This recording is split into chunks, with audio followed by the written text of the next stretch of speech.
రాష్ట్ర అటవీ పర్యావరణ మరియు దేవాదాయ శాఖ మంత్రిగా కొండా సురేఖ బాధ్యతలు చేపట్టారు. సచివాలయం 4వ అంతస్తులో ఉన్న కార్యాలయంలో కుటుంబ సభ్యులతో కలిసి ప్రత్యేక పూజలు చేసి బాధ్యతలు స్వీకరించారు. దేవాదాయ, అటవీ కాలుష్య నియంత్రణ మండలి ఉన్నతాధికారులు, సిబ్బంది కార్యక్రమానికి హాజరై మంత్రిని అభినందించారు. అనంతరం అటవీ శాఖ కార్యకలాపాలపై తొలి సమీక్ష సమావేశాన్ని మంత్రి నిర్వహించారు. అటవీ శాఖ ఆధ్వర్యంలో చేపట్టిన పథకాలు, పనులపై అటవీ సంరక్షణ అధికారి RM Dobriyal power point presentation ద్వారా వివరించారు. వన్యప్రాణుల దాడుల్లో చనిపోయిన వారి కుటుంబాలకు ఇచ్చే ఎక్స్గ్రేషియా పెంపుపై మంత్రి కొండా సురేఖ తొలి సంతకం చేశారు. ప్రస్తుతం 5 లక్షలుగా ఉన్న పరిహారం 10 లక్షలుగా ప్రభుత్వం పెంచనుంది.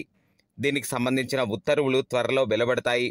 వివిధ కార్యక్రమాలు, ఉత్సవాలకు ఏనుగులను ఇతర రాష్ట్రాల నుండి తెప్పించుకునేందుకు వీలుగా అనుమతిని ఇస్తూ మరో ఫైల్పై కూడా మంత్రి సంతకం చేశారు.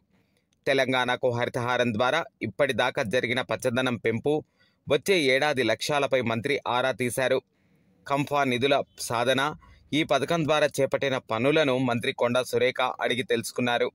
అటవీ, దేవాదాయ శాఖలో ప్రస్తుత సిబ్బంది, కొత్తగా నియామకాలకు, ఉన్నత అవకాశాలకు అడిగి తెలుసుకున్నారు.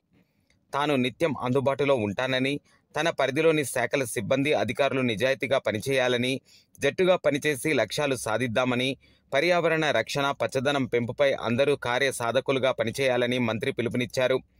త్వరలోనే శాఖల వారీగా పూర్తిస్థాయి సమీక్ష సమావేశాలు చేపడతామని తెలిపారు. కాలుష్య నియంత్రణ మండలి ఆధ్వర్యంలో తయారు చేసిన పోస్టర్లను ఈ సందర్భంగా మంత్రి ఆవిష్కరించారు.